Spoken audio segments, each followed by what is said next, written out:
কিন্তু আমি বলতে চাই মাননীয় স্পিকার, আমরা যেই জায়গা থেকে দাঁড়িয়েছি, বাংলার 30 থেকে 40 লক্ষ ওলামায়ে কেরাম আমাদের দিকে তাকিয়ে রয়েছে, কারণ তাদের কণ্ঠ, তাদের সে আওয়াজগুলো আমরা যেন জাতীয় সংসদ থেকে দিতে পারি। তার মধ্যে অন্যতম একটি হলো মা কানা মুহাম্মাদুন আবা আহাদিম মির রিজালিকুম ওয়ালাকির রাসূলুল্লাহি ওয়া খাতামান নাবিয়্যিন ওয়া কানা আল্লাহু বিকুল্লি শাইইন আলিমা। আপনি জানেন, নবীর পরে আল্লাহর নবী হচ্ছে আমার ইমানের অংশ, আমার ইমানের পার্ট। তিনাকে ভালোবাসা, তিনার উপর ইমান, এটা আমার ইমানের অংশ। তিনি আমার শেষ নবী, যেটা কোরআন ঘোষণা দিয়েছে। নবীও বলেছে আনা খাতামুন নাবিয়্যিন আলা নাবিয়্যা বাদি, আমি শেষ নবী, আমার পরে কোনো নবী আসবে না। কিন্তু মাননীয় স্পিকার, দুঃখের সাথে বলতে হয়, বাংলাদেশে এরকম একটি পার্ট রয়েছে, যেই পার্টের এক অংশ মানুষ, তারা নবীকে অস্বীকার করে, তারা মুসলমান দাবি করে। এবং এই বিষয়ে অনেকের ধারণা আছে, তারা জানে এই আন্দোলন করতে গিয়ে অনেক মুসলমানকে রাস্তায় শহীদ হতে হয়েছে, আন্দোলন করতে হয়েছে। স্বাধীনতার পর থেকে আজও সে আন্দোলন চলছে, কিন্তু আজও পর্যন্ত সেটা পাইনি। আমি মাননীয় প্রধানমন্ত্রীকে বলবো, আপনি বাংলাদেশের একটি ইতিহাস রচনা করে যাবেন। আপনার মাধ্যমে যদি এটা স্বীকৃতি পায়, যারা নবীকে অস্বীকার করে তারা কোনোদিন মুসলমান থাকতে পারে না, এটা আইনের মাধ্যমে, এটা বাংলাদেশের পার্লামেন্ট থেকে ঘোষণা হবে, সেটা আমরা চাই। স্পিকার, আরেকটি কথা, আপনি জানেন আমরা আমাদের নবীকে সবচেয়ে বেশি ভালোবাসি, যিনি আখিরি নবী, যাকে বলা হয়েছে ওয়ামা আরসালনাকা ইল্লা রাহমাতাল লিল আলামিন। আমরা বারবার দেখছি কিছুদিন পর পর কারা যেন কিভাবে এসে আল্লাহ নবীর শানে কটূক্তি করে, নবীকে নিয়ে অশ্লীল ভাষায় গালিগালাজ করে, নবীর শানে কটূক্তি করে। এই আন্দোলন, এই সংগ্রাম করতে গিয়ে আপনিও মাননীয় স্পিকার দেখেছেন, রাস্তাঘাটে আন্দোলন করতে গিয়ে কত মানুষ মৃত্যুবরণ করেছে। যদি একবার বাংলাদেশের আইনে, কারণ মুসলমান যদি আমাদের বাংলাদেশের পার্সেন্টেজ অনুযায়ী আমাদের অবশ্যই মুসলমানদের সংখ্যা এই দেশে অনেক বেশি। আমরা তো অন্য কিছু চাচ্ছি না।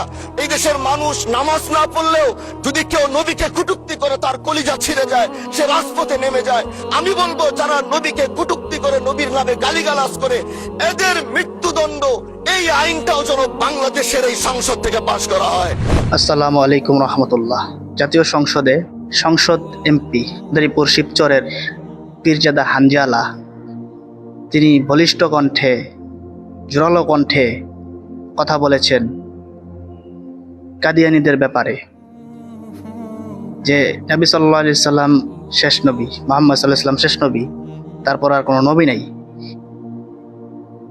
কাদিয়ানীরা যে কাফের, রাষ্ট্রীয়ভাবে ঘোষণা দিতে হবে কাদিয়ানীরা কাফের।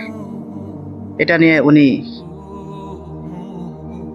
বলিষ্ঠ কণ্ঠে জোর আবদার জানিয়েছে যে এই সংসদ থেকে যাতে এই আইনটা পাশ করানো হয়, কাদিয়ানীরা কাফের।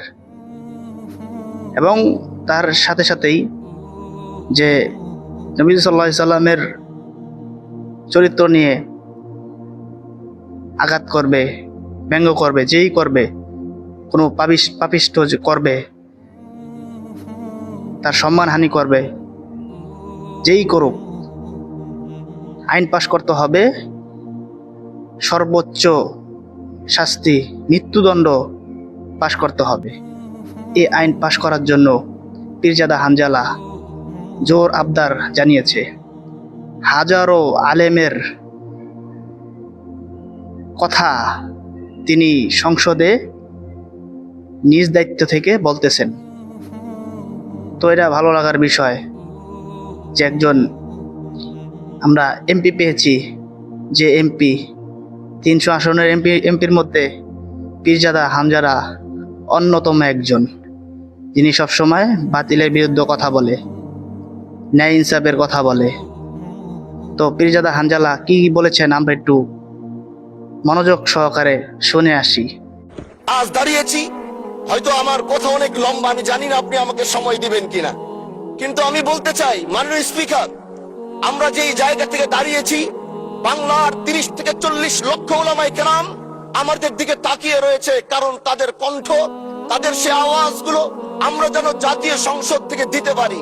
তার মধ্যে অন্যতম একটি হলো মা কানা মুহাম্মাদুন আবা আহাদিম মির রিজালিকুম ওয়ালাকির রাসূলুল্লাহি ওয়া খাতামান নাবিয়্যিন ওয়া কানা আল্লাহু বিকুল্লি শাইইন আলিমা। আপনি জানেন, নবীর পরে আল্লাহর নবী হচ্ছে আমার ইমানের অংশ, আমার ইমানের পার্ট। তিনাকে ভালোবাসা, তিনার উপর ঈমান, এটা আমার ঈমানের অংশ।